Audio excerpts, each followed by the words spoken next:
Assalamualaikum warahmatullahi wabarakatuh. Kami dari kelompok 3 yang beranggotakan Alika Ismayana, Febrionita Dia Syafiro, Nur Kamila Mufadila, Imel Indah, Tatia Nur Maulida, Debbie Sila Nadia, dan Azir Hamali. Kelompok kami akan menjelaskan mengenai materi dasar-dasar korespondensi bisnis. Untuk materi yang pertama ada korespondensi bisnis. Korespondensi adalah nama jabatan dalam suatu perusahaan, organisasi, atau atas nama perseorangan. Kegiatan saling berkirim surat oleh perseorangan atau oleh organisasi disebut surat menyurat atau korespondensi. Pihak yang terlibat dalam aktivitas disebut koresponden. Korespondensi dalam suatu kantor, instansi, atau organisasi dibagi menjadi dua bagian. Yang pertama, korespondensi ekstern, yaitu hubungan surat menyurat yang dilakukan oleh kantor atau bagian-bagiannya dengan pihak luar. Yang kedua, korespondensi intern, yaitu hubungan surat menyurat yang dilakukan oleh orang-orang dalam suatu kantor, termasuk hubungan antara kantor pusat dengan kantor cabang. Surat mempunyai fungsi esensial sebagai alat komunikasi. Sementara untuk penghubung korespondensi bisnis, surat memiliki banyak macamnya. Manfaat surat menyurat adalah sebagai pemberitahuan untuk mewakil dalam acara tertentu, bukti perjanjian tertulis, untuk panduan dalam menjalankan arahan, alat untuk memperingati, dan juga untuk dokumen sejarah suatu peringatan atau informasi. Jenis surat berdasarkan sifatnya. Yang pertama, surat pribadi. Surat yang dibuat oleh seseorang yang isinya menyangkut kepentingan pribadi atau disebut juga dengan surat perorangan karena isinya mengenai masalah perorangan. Yang kedua, surat dinas. Disebut juga dengan surat resmi adalah surat yang isinya berkaitan erat dengan urusan dinas dari suatu lembaga atau instansi. Tujuan dibuatnya surat dinas oleh suatu lembaga atau instansi adalah untuk menyampaikan berita secara tertulis yang umumnya berupa penjelasan, pemberitahuan, pernyataan pendapat dari instansi kepada perorangan atau sebaliknya, dan pernyataan pendapat dari suatu instansi ke instansi lainnya. Yang ketiga, surat niaga, surat yang dibuat oleh orang atau badan yang menyelenggarakan kegiatan usaha niaga seperti perindustrian, usaha jasa, perdagangan, koperasi, dan perusahaan negara. Surat niaga meliputi surat pesanan, surat pembayaran, surat penagihan, surat penawaran, surat pengaduan, surat pengiriman barang, dan surat proporsi penjualan. Yang keempat, surat sosial, surat yang dibuat oleh organisasi kemasyarakatan seperti organisasi kedaerahan, perkumpulan olahraga, dan organisasi masyarakat lainnya. Selanjutnya, jenis surat berdasarkan peruntukannya. Yang pertama, surat edaran adalah surat yang ditujukan kepada sekelompok orang dan masyarakat umum. Yang kedua, surat pengumuman merupakan surat yang ditujukan kepada sekelompok orang dan masyarakat umum. Yang ketiga, surat perjanjian adalah surat yang ditujukan kepada orang atau pihak tertentu untuk keperluan pegangan atau pedoman dan pelaksanaan atau penggarapan suatu pekerjaan.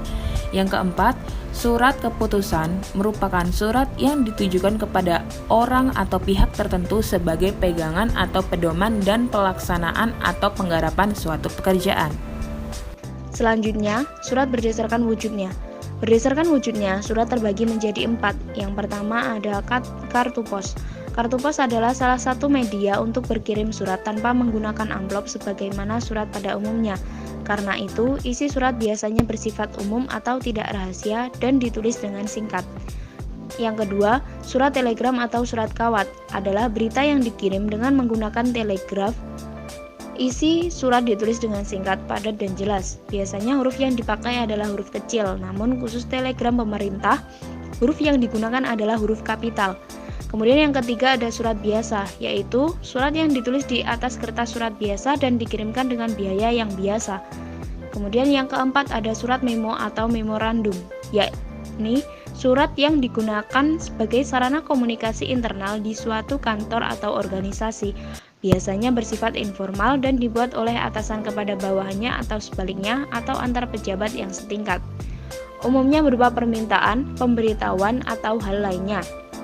Kemudian selanjutnya ada surat berdasarkan keamanan isi surat yang terbagi menjadi 2. Yang pertama ada surat rahasia, yaitu surat yang isinya beberapa berupa dokumen ringan atau tidak sepenting surat sangat rahasia. Surat jenis ini biasanya hanya boleh diketahui oleh satu atau beberapa orang pejabat tertentu dalam suatu lembaga atau instansi. Kemudian yang kedua ada surat sangat rahasia. Surat yang ditandai dengan SRHS atau singkatan dari sangat rahasia ini adalah surat yang isinya berupa dokumen penting dan biasanya surat sangat rahasia berkaitan erat dengan keamanan atau rahasia negara. Selanjutnya, saya akan menyampaikan jenis-jenis surat berdasarkan proses penyelesaiannya. Berdasarkan proses penyelesaiannya, surat dibagi ke dalam beberapa jenis, yaitu yang pertama surat biasa, surat segera, dan surat sangat segera atau kilat. Surat biasa adalah surat yang diproses secara biasa atau tidak perlu diselesaikan dengan segera dan tidak diistimewakan. Lalu ada surat segera, yaitu surat yang memerlukan penyelesaian dengan segera, namun ketersegeraannya tidak sesegera surat kilat. Selanjutnya ada surat sangat segera, yaitu surat yang perlu diselesaikan dengan sangat segera. Dalam arti, surat sangat segera atau kilat harus didahulukan untuk diselesaikan dibandingkan dengan surat-surat lainnya, tidak hanya dalam proses pembuatan melainkan juga proses pengirimannya. Selanjutnya, jenis surat berdasarkan dinas pos. Berdasarkan dinas pos, surat dibagi ke dalam beberapa jenis, yaitu surat biasa, surat kilat khusus, dan juga surat tercatat atau terdaftar. Surat biasa ialah surat yang dikirimkan dengan biaya atau perangko termurah sebagaimana yang telah ditetapkan oleh kantor pos. Besarnya biaya yang dibayarkan konsumen menentukan lamanya waktu yang diperlukan kantor pos untuk mengirim surat. Lalu ada surat kilat, yaitu surat yang dikirimkan dengan biaya atau perangko yang lebih mahal dari surat biasa. Biasanya surat kilat membutuhkan waktu kurang lebih 24 jam hingga sampai ke penerima. Surat kilat khusus yaitu surat yang membutuhkan waktu 1 kali 24 jam untuk bisa sampai ke tempat tujuan. Hal ini dijamin oleh kantor pos dengan syarat di tempat tujuan juga bisa menerima surat kilat khusus. Seperti surat kilat khusus, surat tercatat atau terdaftar juga dijamin sampai ke tempat tujuan oleh kantor pos dalam waktu 1 kali 24 jam. Bedanya, kantor pos selalu memonitor pengiriman surat jenis ini. Digunakannya resi sebagai bukti pengiriman dan penerimaan surat merupakan bentuk pengawasan yang dilakukan oleh kantor pos.